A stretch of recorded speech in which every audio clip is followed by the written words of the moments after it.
host, John Sarianides. And as always, I'm joined by my partners, John Lyons and Jake Hamilton. Gentlemen, how are you this evening? Doing pretty well, John. This is our second to last Patriots Pulse show before the draft. So I keep saying every week it's almost here, but now we're at the second to last show. Yeah, I'm just looking forward to being able to rip off the Band-Aid, see who they've got, and talk about it a little bit more.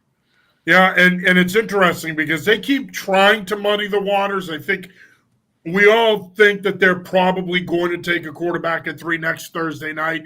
But they keep trying to muddy the waters, and they're keeping us on our toes here. Now, of course, this is the last. This is a week before the draft. Tomorrow is the top 30 deadline. So tomorrow's the last day that teams can host players for top 30 visits. And really, it's all about this weekend now. Now their board is pretty much set. Any tweaks that are going to be made are going to probably happen this weekend, early next week, and then it's showtime come Thursday night. Usually, we're used to waiting a couple of hours for the Patriots to pick.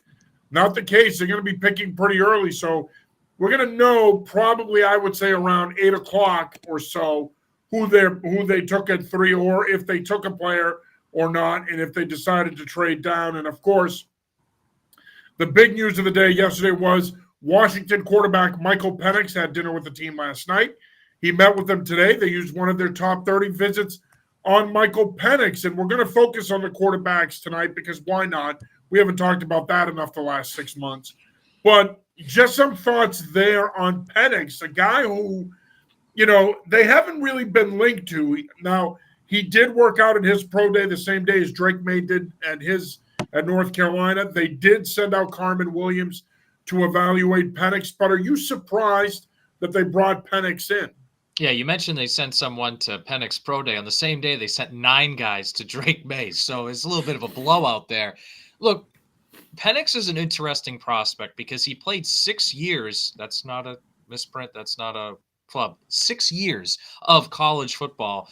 But he had some significant injuries. I think there was 4 major injuries he had throughout his time there. But if you look at him and where he ended up with this Washington team in 2023, you could make the case he is one of, if not the most polished pure passers in the entire draft. Now, the other side of that is he had the Joe Moore Award winning offensive line, which is the best offensive line in the country. Last year. Yep. And an elite skill group led by maybe the best wide receiver trio at least in this draft, but maybe in all of college football. So I think you can make a solid argument for Dunze, Polk, and McMillan as the top receiving corps. Yeah, so he had one of, if not the best offensive lines in college football, the best offensive skill group, at least at receiver, and he had an elite coaching staff. Let's not forget, his head coach was plucked to be Nick Saban's replacement at Alabama. So there is a lot to like in Penix, but there's also a lot to say, hey, how much of this is him and how much of this is this amazing machine he had around him? So I think the top 30 visit is valuable in that, but also let's say they love him and this visit goes really well and they get a good offer to trade down. Maybe they're a little bit more willing now than they would have been if they didn't do this visit. Yeah, I personally love Penix. I'm surprised that it's taken them this long to sort of pinpoint him as someone to take a look at, just given the fact that they have that number 3 overall pick and they've been fielding offers. It seems like, obviously, they haven't had anything on the table quite yet, but I like Penix. I know the injury concerns are there, but he started his last 28 games in his last 2 years in college.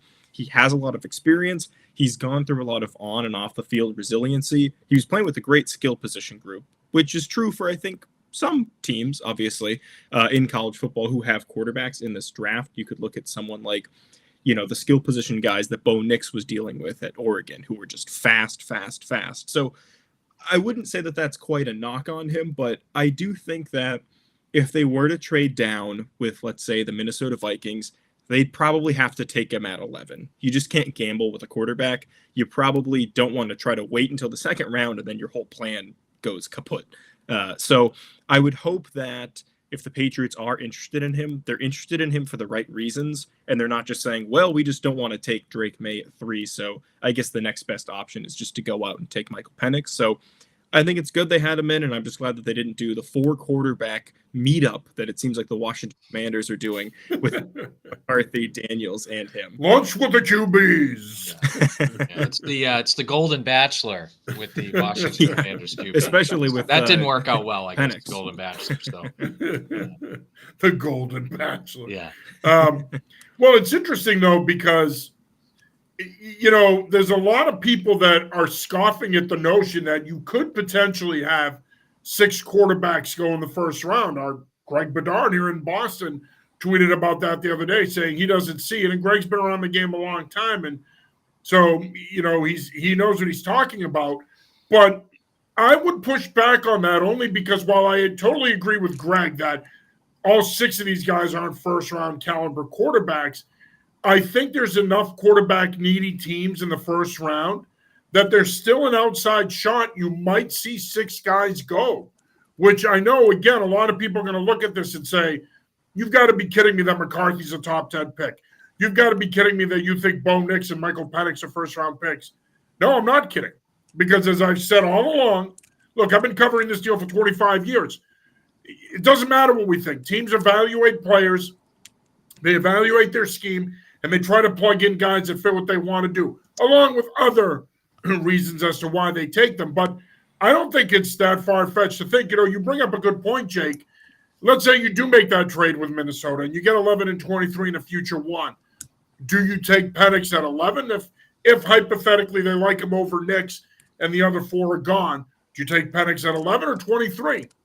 I mean, conventional wisdom would say I would wait until 23 because you assume he'll be there, but you never know. Yeah, and what I find interesting, like you mentioned 6 QB, like the number 6, it sounds high. But if you think about it, the top 3 teams, right, we all know they need QBs. But if you dig deeper, like Arizona could justify taking a QB. The Giants need a QB. The Titans need a QB. The Jets long-term probably need one, though I don't think they would pick one in the first round with Rodgers. But the Vikings need a QB. What's Denver going to do at QB? Vegas, right? Vegas. What about Seattle long-term? Like, there's a lot of teams up there that even Pittsburgh, like, yeah, okay, they bring in like Russell Wilson, Justin Fields, but is that a long-term answer there? Like, there's a lot of teams in this first round, including Minnesota, who has multiple first-round picks that can justify taking a quarterback, at least in the first couple rounds, because they need one. So that's why, to me, like 6 on its face sounds high, but I wouldn't be shocked because, again, I think there's QBs in the first 3. I think the Giants take one at 6th overall. So that's 4 QBs right there. And the thing about it is once you get beyond McCarthy, somebody could justify taking Penix in the first round. I think that would be a little bit of a reach, but you could justify it. Bo Nix, I think that would be a bigger reach, but is there going to be a team that looks at Bo Nix the same way the Bills looked at EJ Manuel like 8-9 years ago, whenever it was? Like, hey, that we're just going to reach for him because we need something there. So that's in quarterback. I mean, it's always tough to say it's a deep quarterback draft, but it feels like you have 3 guys at the top that are all going to be at least solid players. And then the guys lower down, they all have questions, but they also are pretty high upside. So, yeah, I think, again, 6 on its surface sounds high, but it really wouldn't shock me this particular year if we saw 6. But I think the other thing to keep in mind here, though, is, and I think it's important, is that a team like Denver sitting at 12, let's say that a team wants to trade up to target another player in another position. They could trade back potentially. Let's say they trade back to the high teens, 18, 19, or Cincinnati, low 20s. Right. Now, all of a sudden, you can take Bo Nix there. Yeah. You could possibly take Michael Penix there. So this idea, it's not that far-fetched, John. I think you bring up a good point. Tennessee, I think, gives it a year to see whether or not Levis is their guy. But the Giants know they're going to need a quarterback after next year, more than likely. They're in play. Minnesota's in play. Denver's in play. Vegas is in play. That's 4 teams right there outside of the 3 that we know at the top that need and are going to probably take a quarterback. So, again, I know that may seem like a high number, and I know a lot of members of the media may scoff at the notion that many may go in the first round. But the other thing you got to keep in mind here is how does the league view the position beyond those 6 guys? I think that once you get outside the top 3, there's a drop-off. I think once you get out of the top 6, I don't think that the rest of the league, outside of maybe Spencer Rattler and Joe Milton, loves this quarterback class. So you're looking at maybe 8 guys that the league probably feels pretty good about, and that's it. Yeah, and it's also interesting to see, just thinking back to last year, we knew that Bryce Young and CJ Stroud and probably Anthony Richardson were going to be top 5 guys. But remember all the talk we had about who's going to take Will Levis in the first round? He dropped to 33. He didn't even make it into the first round. And then after you have Hendon Hooker go, and then later on, obviously, I think you had Clayton Tune and Aiden O'Connell went later on. So there could be some teams who look at an Aiden O'Connell who's on the Raiders right now and say, that guy's pretty much Michael Pratt, and he's okay. Why don't we wait and then try to see in the next year if we can find another guy? So there's just so much parity when it comes to quarterbacks. And in a draft that's so tackle and receiver heavy in the first, 20 picks, I think it is interesting to think about, if all those guys go early, then maybe Penix does slide. If Denver doesn't feel like their roster is ready for a McCarthy or for a Bo Nix or whatever, or, the Raiders are okay with riding out with Aiden O'Connell for another year or two. So it all comes down to what the board looks like and what people really believe the potential of some of these guys is and what their worth is. But I would be, if I was the Patriots and I was going to trade back with the Vikings, I would probably just take Penix right there just because you can't risk it if that's your whole plan. Yeah, no, I agree. But I think the other thing to keep in mind is that, and I've talked to a lot of people in college, guys I know in the NFL, and a lot of what I'm getting back from them is, that the football world and the media have 2 different views of this quarterback class. The one guy that I think universally there's a consensus between the football world and the media is Caleb Williams.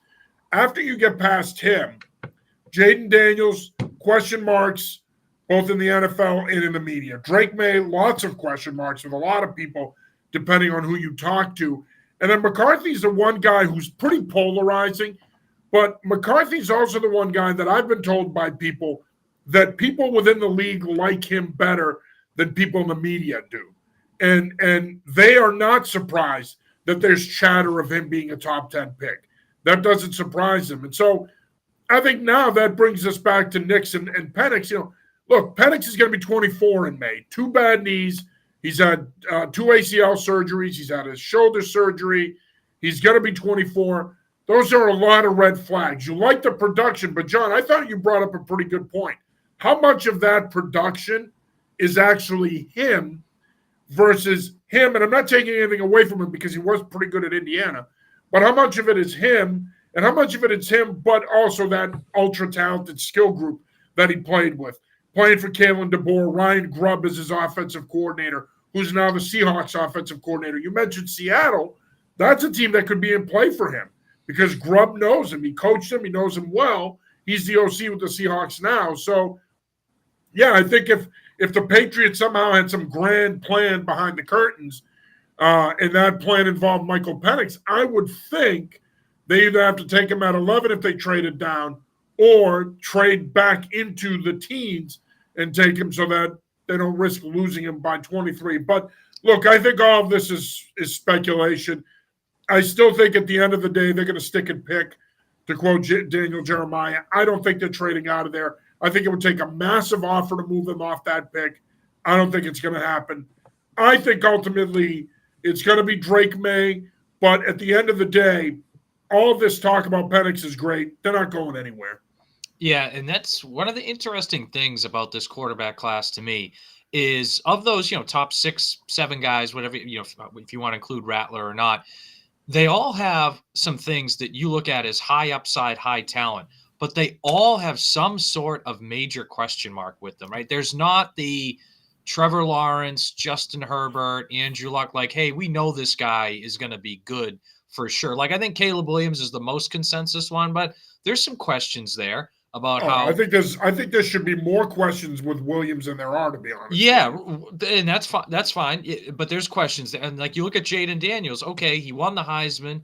He was awesome, but he also had an elite offensive staff, an elite offensive receiver group. His intermediate to short throws are not as good as his deep ball. Drake May, plenty of questions there about how much he elevated guys or lack thereof at North Carolina. Like the list, Bo Nix was awful at Auburn, right? Like the list goes on with these, and I think that's one of the really interesting things about this draft, because if you look at the Patriots at 3, yeah, you're going to get your pick out of just about everybody in the draft, right? 2 guys are going to be gone, and that's it. But there's nobody there at 3 that I look at that I'm like, he's definitely going to be a really good NFL quarterback. Now, I think Drake May will be a good NFL quarterback. I think Jaden Daniels will, but there's nobody that I'm like, hey, this guy is 100% going to be at least a good NFL QB. I think they'll be at least solid, but I don't have to. And this is where, to me, like Elliott Wolf, this is, and I know it sounds obvious, like it's a franchise-altering decision, but it's also a really difficult one, right? There's not a guy there, I think, that Elliott Wolf can look at and say, hey, yeah, this is our guy, we're good. They got their work cut out for them. Oh, yeah. And I think that it's honestly, and maybe I'm thinking too much into the mind of what I would do if I was Elliott Wolf, but if you select Drake May at 3 and your plan is to sit him, you really do like expand your longevity as the general manager of the Patriots for a year or two, because you can say, well, the jury's out on him. So I don't think that that's going to factor into it. But you are extending your shelf life to make additional moves that make you seem like someone who can run the organization well. And I think that's the risk that you have with someone like a Drake May, is that, you know, you give the comps for his ceiling. He could be Josh Allen. He could be Justin Herbert. But when you talk about the floor for him, you're getting like Trey Lance comparisons, Mitch Trubisky comparisons, really low level, what we would all consider to be bust kind of players. And I know that that's true of anybody. Like, no one's going to be a perfect prospect no matter what. But I think that if you are Elliott Wolf and you're making this decision, and you think that with the amount of cap space you're going to have in 2025, you can really turn this into a juggernaut with him at the helm, then I think he becomes, even though people seem to think he's a bit of a risk, he becomes kind of the safe pick for you in terms of moving your franchise forward in the right direction. But I think you can make the argument that any of these guys are a risk, right? Like, I love people that I love the Drake May detractors, because like I was arguing this with a guy, Nino Brown, on Saturday at BC about his footwork and I don't, this and that and his pocket mechanics. And I'm like, listen, man, and he's talking about where his reads are and where he should be going with the ball. I'm like, first of all, do you have their playbook? Do you know what his progression is? You know where his reads are supposed to take him? None of us have access to that. So that is part of it. And I've coached quarterbacks for a long time. I think I'm pretty qualified to talk about the quarterback position and what it entails. And John, I would put you in the same boat, my friend. You've coached quarterbacks, receivers. You've been around the game a long time. Hamilton, you've watched him, but you know what? We'll take you on. You've played a lot of Madden. I mean, you're on the boat, Hamilton. Get on. But one thing on that, John, because you bring up a good point.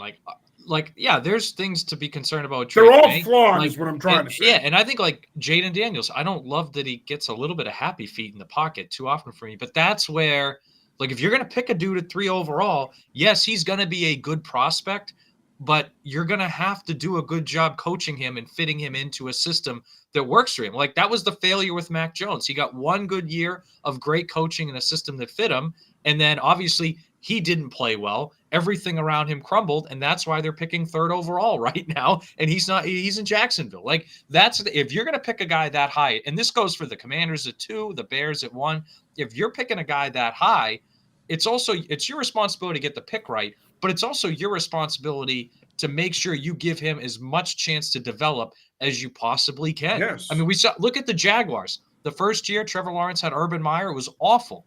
Since then, they've got Doug Peterson. They've built around him, and he hasn't been perfect. There's still some room for growth there, but he is developing and getting better. So that's the thing. If you're going to, whether it's Daniels, May, they're not going to come out and be Andrew Luck. You're going to have to take the responsibility to develop those guys and put them in a good situation. Look, I'm 49 years old. In my lifetime, there's 3 guys that I could think were surefire, can't miss, generational. That term gets thrown around a lot. Generational. I hear it with Caleb Williams. I heard it with Trevor Lawrence. Those guys aren't generational talents. But you could say that about Peyton Manning. You could have said that about Andrew Luck, right? You could say that about John Elway to a degree. But there are very few other guys from 1983 to now, the last 31 years, that you could say are generational, or 41 years, I should say, that you could say are generational talents. I mean, that gets thrown around a lot with Williams. And it's laughable to me because I don't think he's a generational talent.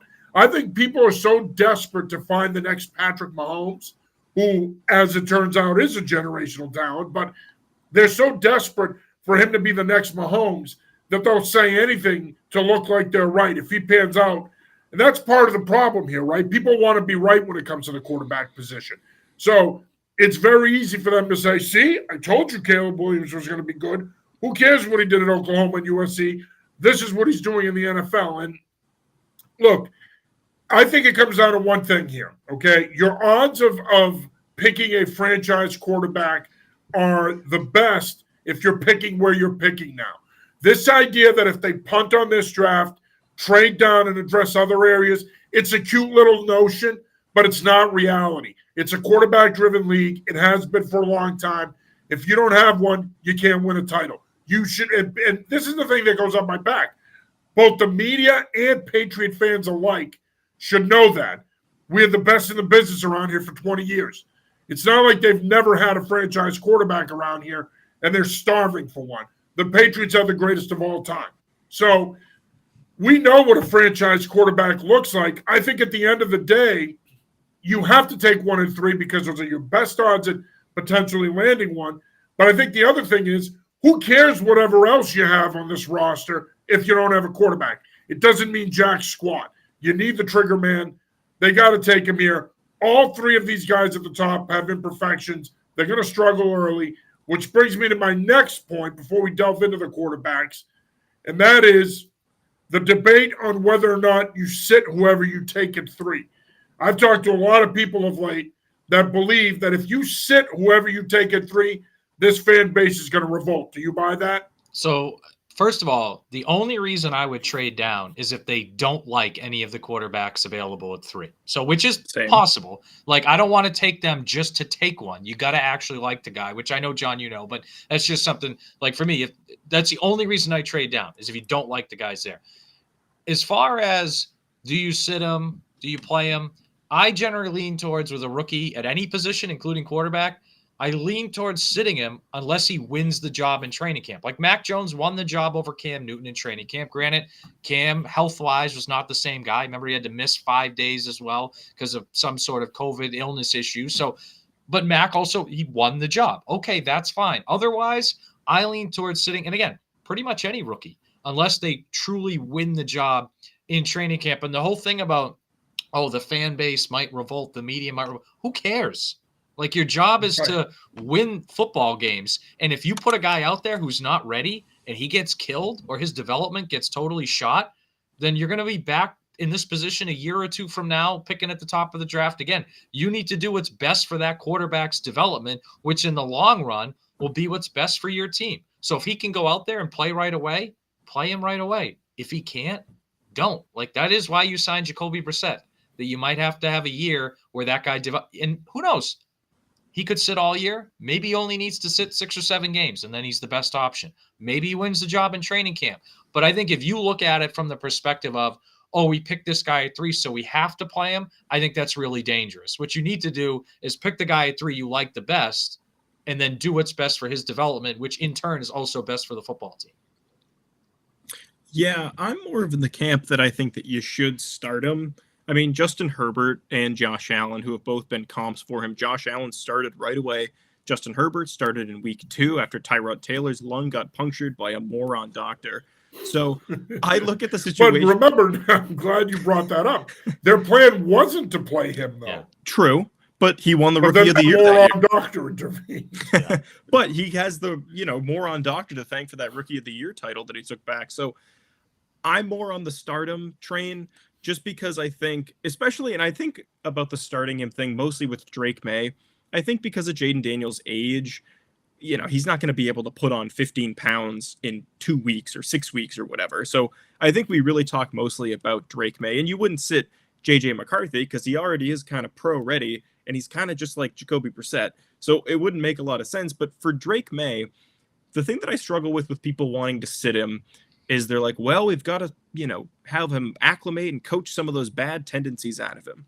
But part of the thing with Josh Allen, and I would say the same thing with Herbert and with Drake May, part of what we like about him is some of those bad tendencies, that he is kind of reckless and that he throws the ball, he makes plays, he makes things happen. And so what I wonder is that with a coaching staff that might try to over baby him and really nurture him, I wonder if you'd be taking part of the edge out of his game that I think we all really value. So if he runs out there in the first 6 weeks and is crap because the team sucks and he throws 8 picks in the first 3 games, so be it. That's just what you have to learn because we're trying to put you in a situation to succeed. I'd rather them not say, hey, we trained you for 8 weeks, now you're ready. Him go out, make the same bad mistakes, and then them have to pull him again and do this whole QB internal carousel thing on the depth chart. I just think for him, if he's going to be number 3, he's Luke Skywalker. He's a new hope. You got to go out and fight the Empire. I don't like this idea of saying, you're number 3, we're going to sit you, and we're just going to see what happens and see if you can adapt to our development. He's got the traits. He's got the physicality. I just think it makes more sense for them to put him out there and just see what they have in him early. Yeah, I'm squarely in the development camp. I think both him and McCarthy need a year.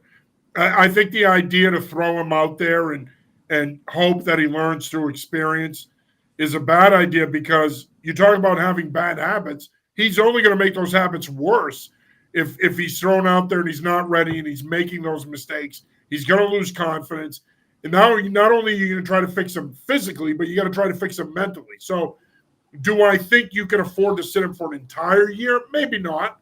Maybe by midseason he's ready to play, and if they're struggling, they insert him into the starting lineup and he injects some life into the thing. But I just think when I look at Caleb Williams has to play from day one. Jaden Daniels, I think, will play from day one. These other 2 guys, May, McCarthy, I think they would benefit from at least sitting a part of the season. Because, again, you can't fix bad habits if you're creating more bad habits because you trot him out there and he's throwing interceptions and he's making bad decisions and he's not processing fast enough and he's taking sacks.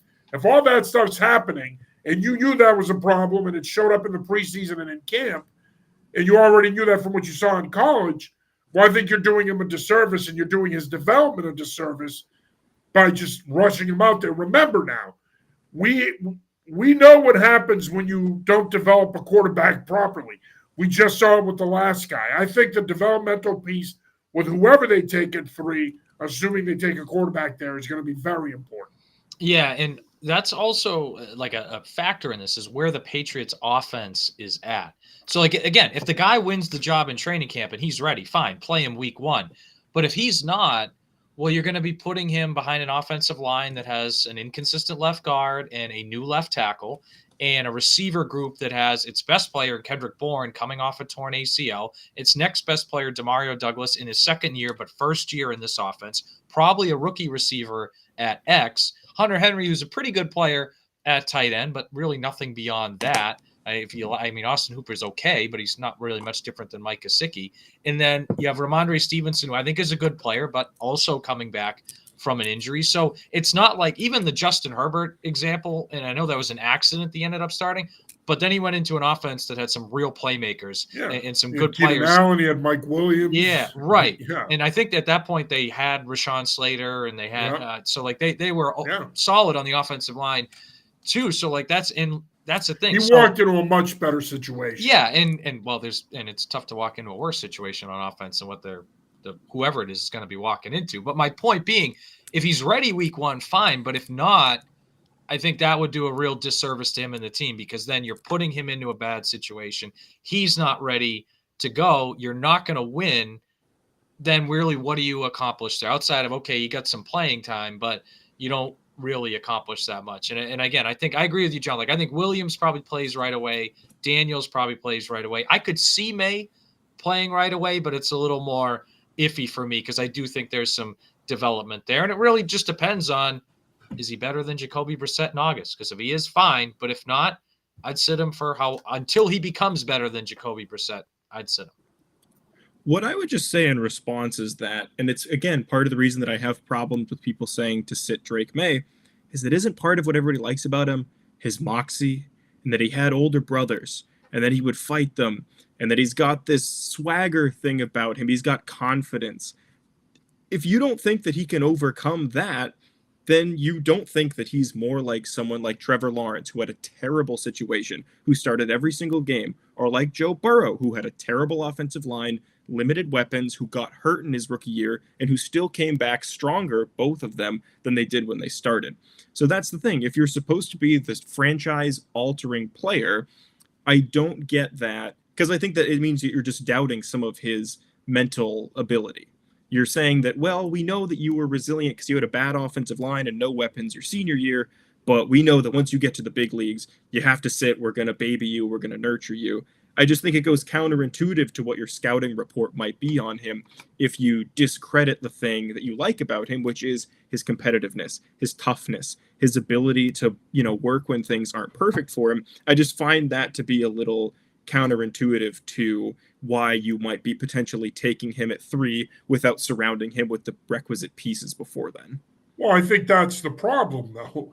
It has nothing to do with his character and his toughness. What it has to do with is his ability to process. Does he have enough skill around him to where you can run certain things to take him off the hook?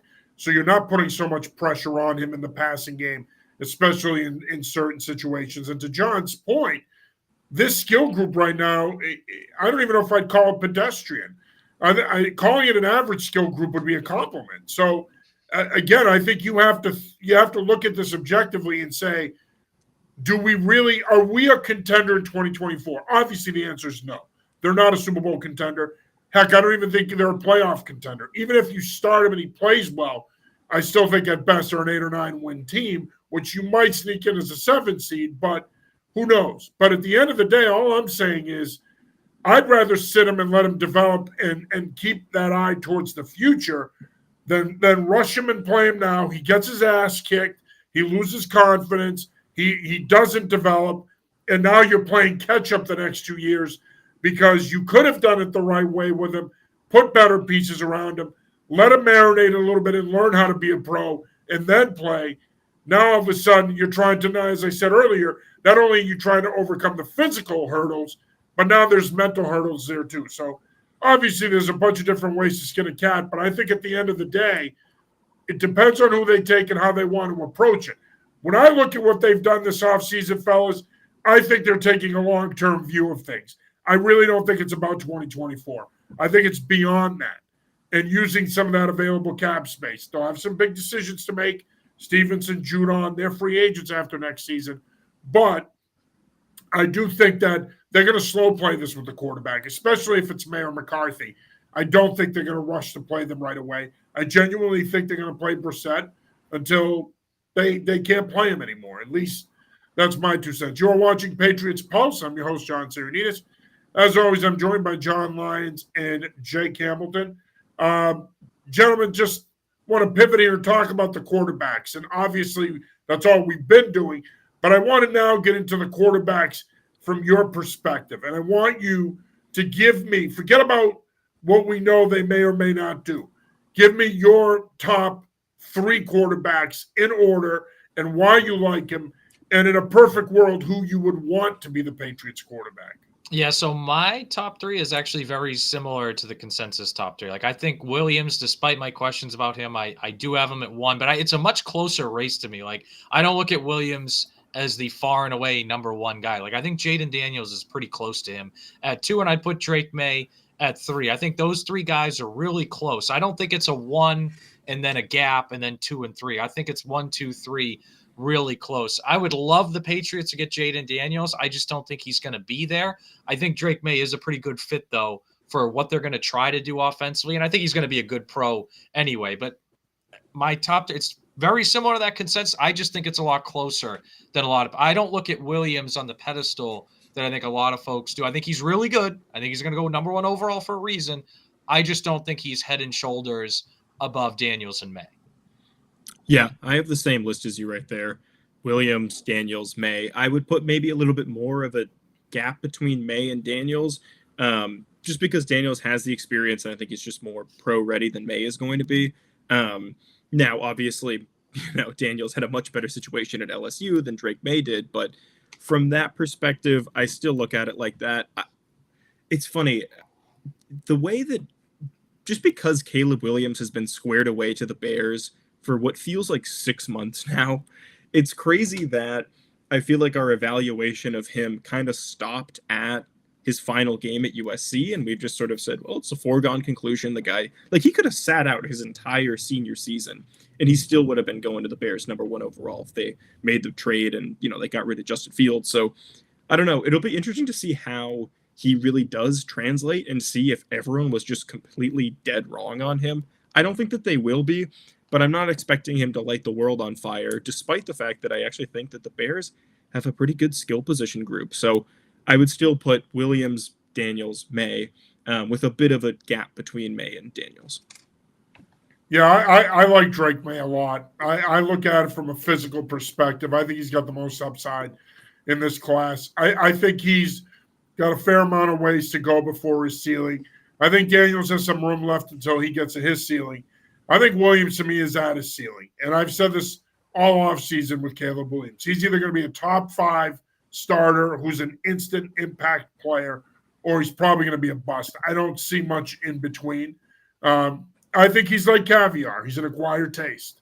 I think if you don't mind that street baller freelance mentality and his ability to throw from different arm slots and create on the move a la Mahomes, then you're gonna think he is a generational talent. However, if you're looking for someone to play within the structure of the offense, he's not your guy. We had Evan Lazar on the New England Football Show last night, and he made a comment about how Williams plays more within the structure than he gets credit for. I disagree. I think he plays in the structure when they call plays where he can't improvise or run around. If I'm calling a hitch or a slant or a fade ball or a back shoulder fade, something that's getting the ball out of his hands quick, yeah, he's not going to run around and improvise. He's going to catch and release. But I think if it's any kind of a 5-step concept or a play action concept, yeah, I think he has the potential for running around, trying to extend plays. That's when he tends to make mistakes. You got to remember now, this is a guy that had over 30 fumbles in his college career. He turns the ball over. And this was an issue for Patrick Mahomes at Texas Tech too, and it's still an issue for him. Mahomes was not very good at taking care of the ball last year. Yes, he's Mahomes. He's won 3 Super Bowls. He's in God mode, as Roman Reigns would say. But at the end of the day, I mean, again, Caleb Williams is not Patrick Mahomes. Not yet. Could he be Patrick Mahomes 2.0? We shall see. But I think if you're the Patriots, as we've said all along, given where you're at right now, I think Drake May makes the most sense. If I were to stack them, personal preference, I like May, Daniels, Williams. That's my 3. Again, I'm partial to big quarterbacks. I like big quarterbacks who can hang, hitch, and deliver. I think May can do that. I think his ability to fit balls in certain areas is very reminiscent of Jordan Love. I like the Justin Herbert comp. I do see a little bit of Jordan Love in his game as well. But I think at the end of the day, if the Patriots end up with him at 3, that's a home run pick that I think is going to leave a lot of people around here happy. Yeah, and I think that's probably who they're going to end up with at 3. Like, it feels like Daniels is going to go 2, Williams going to go 1. Another couple names I find really interesting. I want to get your guys' thoughts on Jordan Travis, who I know there's mechanic issues there, but before he got hurt, he was on his way to winning the Heisman, leading a team to the college football playoff, and went toe-to-toe with Jaden Daniels in week 1 and beat him. And the other guy, and it's funny, I feel like a lot of people in the NFL are talking about this guy, and media and fans aren't. Spencer Rattler. Like, Xavier Legette is a stud. He had him at South Carolina, I know, but he looked like a different guy than the guy we watched at Oklahoma. And some of the numbers at Oklahoma were good, but he looked like just a much better passer and better football player. And those are guys, because I think the Patriots should look at in round 5, 6, or 7, taking a second quarterback, a guy to develop, be a long-term backup. And I don't think Rattler will be there, but I could see Joe Milton being there. I could see Jordan Travis being there, or let's say Rattler falls. Like, those are some guys I like if late on day 3 they want to take another guy just as kind of that developmental long-term backup. Yeah, I totally agree on Jordan Travis. I think that he actually does have a lot of upside. And I think, unfortunately, like you were saying, that injury just totally, blindsided his entire draft stock. I think if he had stayed healthy and they had made it to the college football playoff, we'd be talking about him maybe as a second round pick and, maybe even in that sort of Michael Penix, Bo Nix sort of area. I'm not a huge fan on Rattler just because I just remember watching a couple of his games a year ago and just not loving his attitude. I know that it sucks when you get beaten out for your own job and you have to transfer and do that whole thing, but I don't know. He seems like a bit of a prima donna to me. If we're talking about real developmental day 3 guys, Keydon Slovis. Not sure Okay. if you've heard the name, out of BYU. Yeah. Patriots have I met with don't. him. Yeah, I like him a lot, actually. I've watched a lot of his tape. I've read a lot about him. Went to USC, transfers to BYU. I'm not going to say that he's great, but like he gives me, and I know this is like poison to hear if you're a Patriots fan, he gives me like Mac Jones vibes. And that's not a terrible thing when you look at just what the mechanics are and his ability to process, how accurate he is. He's not super mobile, but if you were looking for someone just to have as a backup that could be like your, I don't know, Chase Daniel of the future, I think that he would be a good option and someone you could slot in really low risk, really low reward on like day 3 with like the 231st pick or whatever it is they have. Yeah, I think if you're looking for a developmental quarterback, which I'm a fan of, but given the amount of needs they have, I'm not sure I'd take a second one in this draft. I would bring one in as a priority free agent. But either way, I do think they're going to add another quarterback. You mentioned those guys. A couple of other names that are flying under the radar. Ben Bryant from Northwestern, 6'3", 220 pounds. Really like his size. Really like his pocket presence. He's got a nice, clean delivery. He can play outside the pocket a little bit, too, and expand things. And Jack Plummer out of Louisville, 6'4", played for Jeff Brom.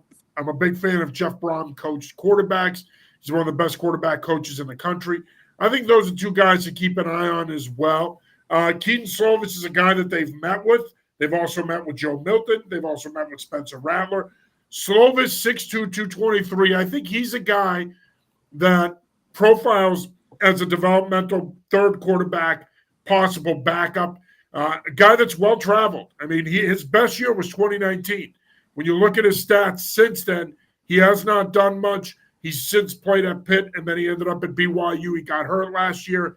He was a captain. I know a lot of people that I've talked to about him said that he did rub some people the wrong way at Pitt. But he's certainly a guy that I think is going to be in the mix for a potential second quarterback if the Patriots bring one in. I saw Jordan Travis play in person against BC last year. I don't love his size. I think he manages the pocket well for a 6'1", 200-pound quarterback. He's got some good athleticism. He can expand the pocket. He throws well on the run. But I think that if you bring inside pressure on him and you make him have to reset the pocket and go out the front or back door, yes, he can make throws on the run, but that's when he tends to play a little bit more frenetic and he turns the ball over. The other thing is, when you look at his injury, he got hurt because he tried to step into the pocket. He took off. He doesn't stick to his reads as long as he should. He'll go 1, maybe 2, and then he takes off. In the NFL, you've got to be able to work a full progression. He didn't show me that he could do that last year. And like I said, when I saw him in person, I thought he made plays when he needed to against BC, but I also thought he struggled against certain things, especially early on. He turned the ball over. I think he's a guy that if he comes back from that leg injury, he has a shot at being a possible backup. Again, all of these guys are in play, but as I said earlier, this quarterback class really drops off once you get past the top 8 guys.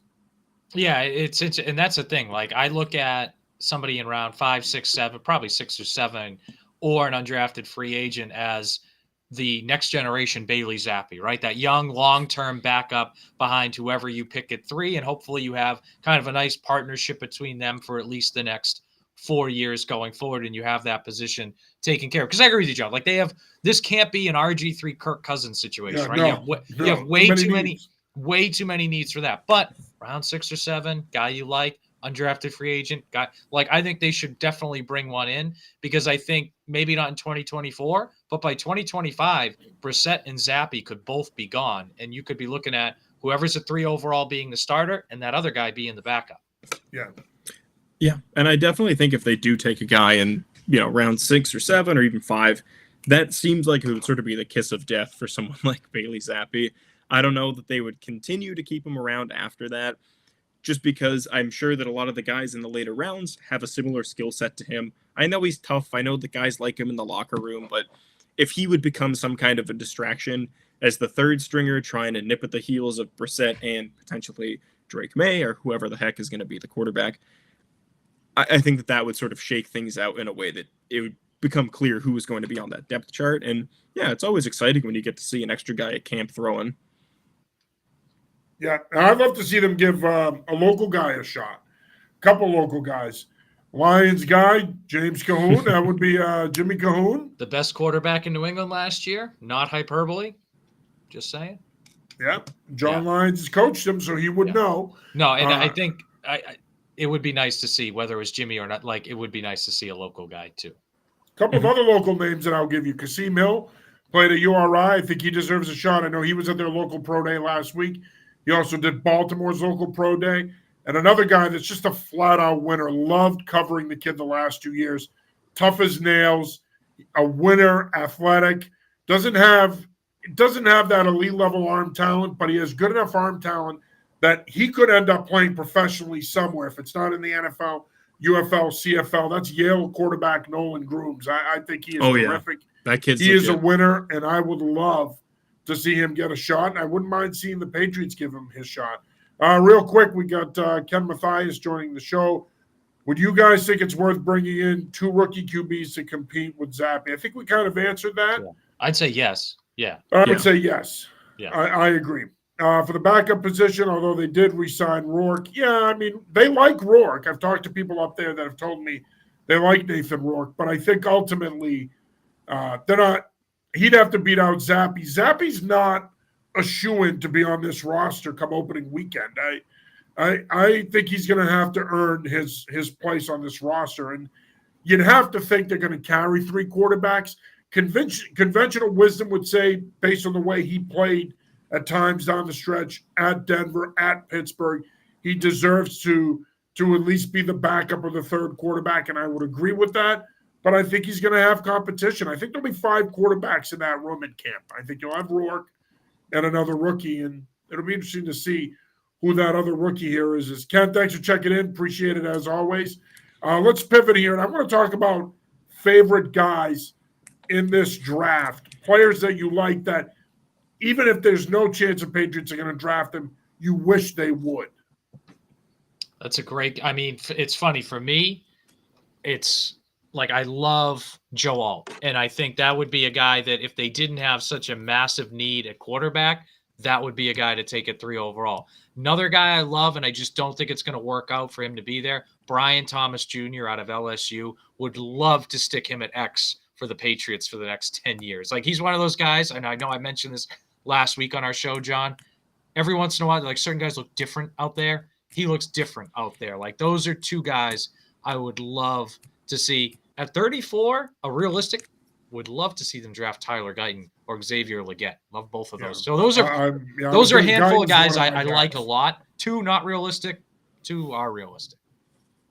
Yeah, I'll give you 3 names that I like, all on offense, who I think they're possible that the Patriots could get him, but depending on how these guys go. I like Bucky Irving out of Oregon. I think that he could be a true third down back. He's shifty as all hell. He's quick. Even though he didn't catch too many passes last season, I still think that he offers them that kind of James White role. I love Patrick Paul. He's just a massive player. I think, you put him at left, you could put him at right. You could do a lot of stuff with him, but he would be that sort of Trent Brown, supersized left tackle or right tackle that you could use on your offense. And I think that they need as many bodies at the tackle position as possible. And then Ben Sinnott, the tight end out of Kent State. I think his game is really good. He plays so low to the ground. His blocking leaves a little bit to be desired, but when he has the ball in space, he's pretty electric. It's a bit of a hat on a hat with him and Hunter Henry, who are more pass-catching guys, but I still think that he could be a guy that maybe third round. Maybe if he falls into the fourth, you could grab him, and he would just be, I think, a slam dunk pick for someone in the passing game. Yeah, I have a handful of guys that I really like as well. I really like Jordan Morgan out of Arizona. I think he like can him play too. left tackle. He can even kick inside and play some guard, 6'5", 310. Really good feet, athletic, patient as a pass blocker, can take the edge off and force a speed rusher back inside. I like him a lot. In the mold of a Patrick Paul, who's a little bit bigger, I like both of those guys. As far as receivers, I really – and this is why I've been beating the drum to take a tackle at 34 if you're going to stand pat, because this receiver class is so deep.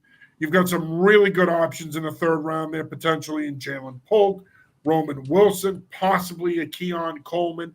I think there's some guys there that are guys that can step in and contribute right away, and you can get them at 68. A couple of other guys that I really like Audric Estime, the running back out of Notre Dame. They're going to need a running back. I've been saying this. I think they need to take a back early in day 3, because when you look at the running back situation, Stevenson's a free agent after this season. Gibson's only on a 1-year deal. I think that a guy like Audric Estime, possibly a Will Shipley, who I really liked out of Clemson, guy that's kind of a poor man's Christian McCaffrey, Dylan Lobby, another guy that's been referred to as a poor man's Christian McCaffrey out of UNH. I like those guys between rounds 4 and 6. And then even on the defensive side of the ball, there's some pretty good pass rushers that are going to be available. If you're looking for late round names, Jalix Hunt out of Houston is a guy that not Houston. I'm drawing a blank, but he's from the Houston area. Jalix Hunt, Mohamed Kamara out of Colorado State. I think those are two guys that could be possible pass rushers. Gabriel Murphy out of UCLA. The Patriots have met with all three, and they're guys that I think fit the way they want to play. And I have to beat the local drum because that's part of it for me. I love Eric Watts out of UConn, and he is built like a Dietrich Wise. I would love if they bring in a guy at 6'5", 277 pounds. He has length. He has athleticism. He ran a sub-5 at the combine. Look, I covered the BC Boston College game. What am I saying here? BC UConn game. That's what I was trying to say. You're talking about Gabriel Murphy. This is how much I like Eric Watts. I covered the BC UConn game last year. And we all know how great a year Thomas Castellanos had for BC, one of the top dual-threat quarterbacks in the country. Castellanos broke the pocket down the BC sideline, and he looked like he was going to take off for about 20, 25 yards. Watts recognizes it, sticks his foot in the ground, redirects, covers ground, and tackles him after about 6 yards.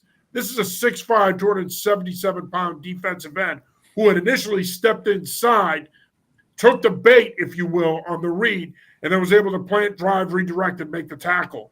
I mean, he is a special dude, and I think he is going to be a tremendous value. And speaking of UConn, Christian Haynes, or I've been saying this for 2 years, I think he's a top 50 pick in this draft, top 60 at the most.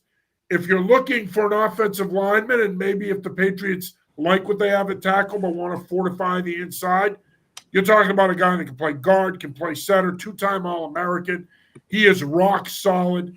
He was the number 1 player in our top 50 draft prospects in New England.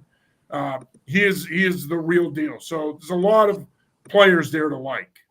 Yeah, interior offensive line is one of those kind of sneaky things the Patriots should think about, because Sidy Sow was really good down the stretch last year, but Cole Strange got hurt. He was inconsistent. Like, he was bad earlier in the year, got better, then got hurt. And David Andrews, still a really good player, but I mean, there was thoughts he might retire this year. Who knows if he's only going to play 1 more year? 2, right? Like, so you're going to need another reliable center there, and maybe a guard, depending on what happens with Strange. Maybe not this year, but in 2025. So that's one of those. Maybe I wouldn't go as far as a top 60 pick on it, but at some point, I want them to bring in an interior offensive lineman in this draft too. Yeah, and I think that there's a lot of guys to like on the board for them on interior offensive line. I would prefer them to bring in, even though it's a little redundant considering they just did it on Jake Andrews, where it's like a center/guard, but just having that positional versatility. I don't really know if they're going to get anything realistically out of Chase and Hines or out of like a Tony Mafi. So I think that bringing another guy in there would be good. And it's a pretty deep class, I think, especially even when you get into day 3. Yeah, and again, I don't see them using a second round pick because that's what I think it's going to take to get Haynes. I don't think he's there at 68. He could be. Again, not an area of need. They drafted 3 interior offensive linemen last year. So I highly doubt they're going to take another one early this year or even in the middle rounds. But certainly there's plenty of guys out there that they really like that they could potentially take in the later rounds. Somebody like Travis Glover or Darrell Simpson. There's guys that they've met that they like, that Cam Klutz out of Auburn. There's a bunch of guys there that they really like that they could potentially make a run at. A couple of other guys, too, that I like. Lorenzo Thompson, left tackle out of URI. I mean, he is all of 6'6", 305. He's got the long hair. He looks like he's out of Conan the Barbarian Central Casting. Another guy that I think can kick inside, moves well laterally. He was at their local pro day. He could play guard. He could play tackle. Let's not forget the tight end position. John, you and I talked about this a couple of weeks ago. More of a need than people realize. Yes, you have Hunter Henry back on a 3-year deal. Yes, you have Austin Hooper on a 1-year deal. But you need that third tight end that you can develop into a potential U next year. I like Theo Johnson out of Penn State. I like Jared Wiley out of TCU, a guy that they've met with. He's got freakish athleticism for a guy that's almost 6'7". That's another sneaky position that they'll probably look to address in the middle rounds. Yeah, Eric All out of Iowa, another guy to think about there. And that's like you could make Michigan tight end. Their most complete tight end last year, you could make the case was Farrell Brown. And he's not there anymore. I'm surprised they let him walk. Yeah, I thought that was a mistake too. Because that's would not have been that expensive to do. He would have, and he feels like the type of tight end that can fit pretty well as a second tight end. And he was a guy that had a pretty big presence in their locker room. Yeah. You would see it at the end of games. He was a calming influence. I'm surprised they didn't bring him back. Yeah, so I think and again, Hunter Henry's really good in the pass game. He's better as a blocker, I think, than maybe he's given credit for, but it's not his, he's not great at it. It's not his game. So I would love another tight end to complement him when they go 12 personnel. So bigger body guy, can block really well, still can run some routes. It feels like I'm describing Farrell Brown right now, but a guy like that. Are. Yeah, but a guy like that, and the nice thing about this draft is it's not your top need, obviously, so you're not going to use a premium pick on it. But in rounds 4 and 5, there should be a guy there that fits the bill of what I'm saying, and you can find there. Yeah, I also like Tanner McLaughlin. He's from, I think he's from Arizona. It's not just because he's an Arizona tight end that I like him, but he's a big guy. He can do a lot with the ball in his hand. I feel like I think the problem for the Patriots right now is that they either need to get like a really good blocking tight end, someone who's just good at that, or they need to get someone who's like a dynamic pass catcher. And I feel like a lot of the guys are sort of right in between on their draft board, I'm sure. But McLaughlin is like all catches, all yak, and someone that you could use in the way that I think you wish you could have used Mike Gesicki last year in the red zone. Yeah, well, and I think, again, ideally, you draft a guy like a Theo Johnson who could potentially be a wide down the road. That's what you need here. You need a guy that can play inline, but you can detach and move around as well. There's plenty of those guys. This tight end class isn't as good as last year's, obviously. Still a pretty good group, though. There's a lot of value there, late day 2, early day 3. All right, a couple of other news and notes here before we wrap it up. Tom Brady last week saying that he would consider, I don't know if he was kidding or not, but he did mention I don't know who, some guy was cutting his hair, and he mentioned that he would consider coming out of retirement, and the 3 teams he'd consider playing for are the Patriots, the Raiders, or the 49ers. Now, of course, he's about to be approved as a partial owner of the Las Vegas Raiders. Do you buy that? Do you buy that he's considering coming out of retirement? And would you want him to come back if, in fact, he would unretire? Yeah. So Belichick knew Brady would only play for Mayo, so he went 4-13 on purpose, so Brady would come back when he's gone. Yeah, look, here's the deal. 47, 48-year-old Tom Brady, 50-year-old Tom Brady, going to be better than what you had at quarterback last year. Just would be. And probably, you know what? 47-year-old Brady would probably still be a top 20 QB in the NFL, which is still better than you had last year, but it's not going to happen. And it would be one of those, honestly, and I hate to say this, but the thought goes back to like when Muhammad Ali hung on too long and at the very end wasn't the same guy and was kind of getting beat up. Like I worry, like if Brady comes back at 47 years old, does he just get beat up? Like he doesn't suck. Maybe he's a top 20 QB, but does he kind of get beat up a lot? And it ends up being he doesn't finish the season. Like remember Brett Favre's last year? Everybody remembers 2009 when they went to the NFC Championship game. 2010, he was not good, and he struggled to get through the year. Then he got hurt at the end of the year. Yeah, and then that was cheeseburgers at the halftime of games. Yeah, like, and that was it. And again, I like. It would be a lot of fun. I think it'd be better than what they had last year, obviously, but I just don't think it's going to happen. And I think in the long run, I don't think it would be at the end as much fun as maybe people think or would hope. Yeah, it's definitely not going to happen. I mean, I think that obviously there's the logistics of getting into it with him being a part owner, but also just the fact that it should be mentioned that in that interview, they were saying, hey, if a guy gets injured on a good team at the end of the year, would you go in and play a couple of games? The Patriots are not going to be a good team. And if someone gets injured, why would you come back here? And, you know, at that point, it would be like the 49ers would kind of fit that bill, though. Like if they get to December and they had a quarterback need, I would trust Brady for 6 weeks to try to win me a Super Bowl if I were them. Yeah, I think that be something? He goes there and wins his 8th. That would be crazy. That'd be.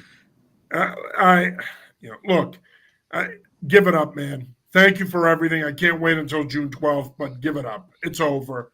And I think at this point, I'm going to say this. I'm not dismissing what he's saying. I think there is a part of him that, a part of him that wants to unretire and play again. So I don't think he's kidding. I think he's half kidding. But I definitely think there's a part of him that would consider it if the right opportunity presented itself. But to Jake's point, it's not going to be here. So before Patriot fans get all giddy at the possibility of 12 coming back, it's not going to happen. Yeah, June 12th is going to be him signing a contract. Right. By the way, I would love if at the Hall of Fame induction, if he pulls the end of any given Sunday when Pacino announces that he's leaving. I would love if Brady announces he's coming back, but that he's signing with the 49ers.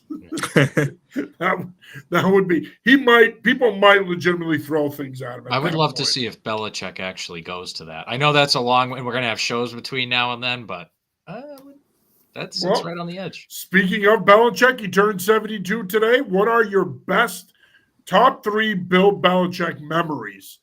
I mean, the guy's only been gone for months, but we're already talking about his memories. Yeah, well, I mean, I have 6 of them, John, so not 3. Look, I would say number 1 for me. Of course you have 6 of them. Yeah, because we got 6 rings, dude. Look behind. But it's Super Bowl 36, like that whole season. You hate us because you hate us. Yeah. Super Bowl, like that's number 1. To me, Super Bowl 49 is number 2, and it's not just the Malcolm Butler thing.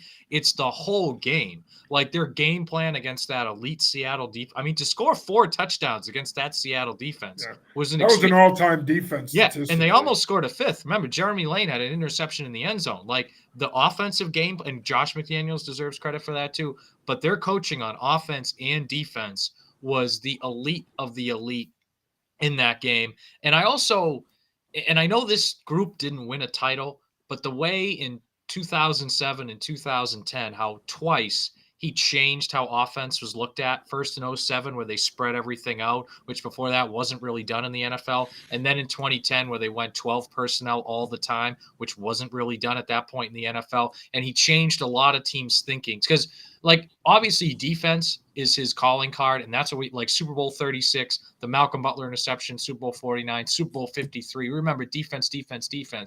But some of the offensive innovations that they had along the way, I think were really impressive. And I think the offensive staff deserves credit, but I think he deserves credit for that as well. So those would be, again, that Super Bowl 36, the totality of Super Bowl 49, and a couple of those offensive revolutions in the mid-2000s too. All right, Hamilton, are you going to do 6 as well? No, I'm just going to do 3 real quick ones. I mean, growing up as a kid, being able to watch all those Super Bowls was just incredible. So I thank him a billion times for that.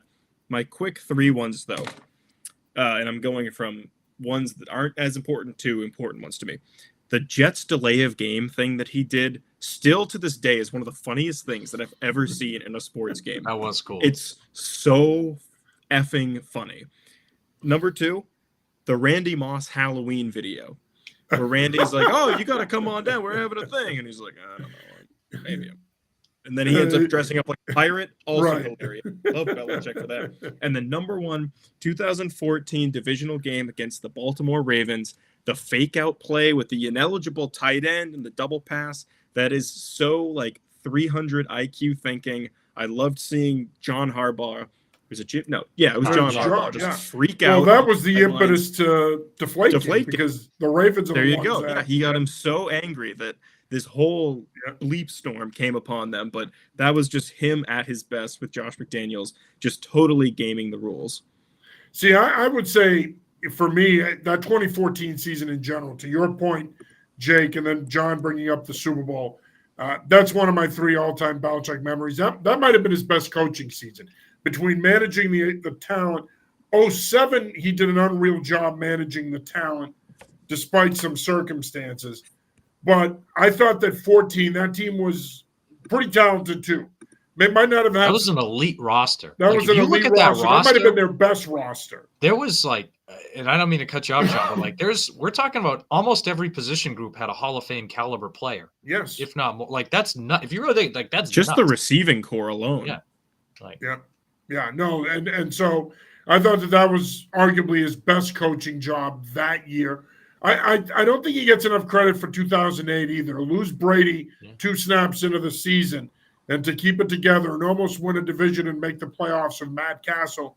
Again, for all his detractors, I always point to that season and say it's not as bad as you think because he kept it together when he had the pieces to keep it together. Now, of course, when he didn't have the pieces, a lot of it, unfortunately, was his doing.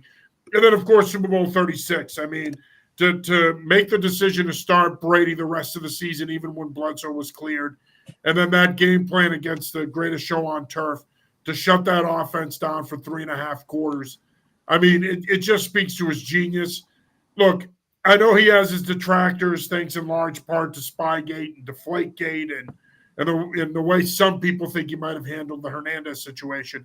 But I think at the end of the day, you can make an argument he's the greatest coach of all time. If he's not, he's in the conversation with Paul Brown, Bill Walsh, Chuck Noll, Vince Lombardi. He's living on the same street, folks. So before you take a dump on his legacy, just remember he won 6 Super Bowls here. I mean, my opinion, and no one loves Vince Lombardi and Bill Walsh more than I do.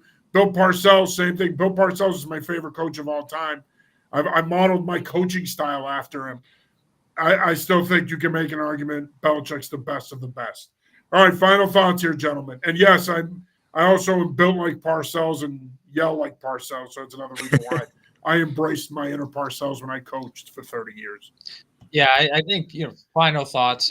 You look at where it's because we brought up the 2014 team, and I think like the biggest reason we're talking about Belichick not being here anymore, you look at the roster now, how many of those guys could really play on a team like the 2014 team? And I think that's where, if you look going into this draft, that's what the Patriots have to be thinking about. Like they need to be looking for, and Christian Gonzalez in the first round last year is a good example, but they need to be looking at guys that are not just going to be good prospects, but that they feel are going to elevate the skill groups or the groups that they're part of. Like they need to bring in a receiver that they think is going to develop into the best receiver on the team and one of the better ones in the league. Same thing, whoever they bring in at quarterback, whoever they bring in at tackle. Like that is the imperative now, because they have some things in place. They have a good defense in place from a year ago. But for them to get from where they are now to being a good team again, is they need just an infusion of dudes, for lack of a better term. Like that's what they need. That's what the 2014 team had. That's what the 2021 team had, with some really good players on it. They got to the playoffs. They don't have that on offense and special teams now. That's why this draft is so pivotal, and I can't wait for the next week and a half till we get there. Yeah, we haven't been at this kind of crucial juncture, it seems like, in a long time for the franchise. They've got to hit on everything. There can't be, oh, well, this guy's good at this one thing that could work for us in sort of the Belichick way. And I know we were just singing his praises, but You have to get the best guys available. If that's Drake May, whoever it is at 3, take the guy if you have your conviction in him, and just build the team out. And also, don't be afraid to, and I don't know that they're going to do it, but don't be afraid to be the team that makes the big splash. Don't be afraid to be the Eagles in 2022 when they just decided, you know what, we're just going to trade for A.J. Brown. Don't be afraid to, mortgage cap space and stuff like that if you think it can make the roster better, because you look at a team like the Texans, night and day what they were in 2023 to 2022. So don't be afraid. Just go for it, for our sake, so we have some fun stuff to talk about on this show. And one final unrelated note, Jack Edwards announced he's retiring.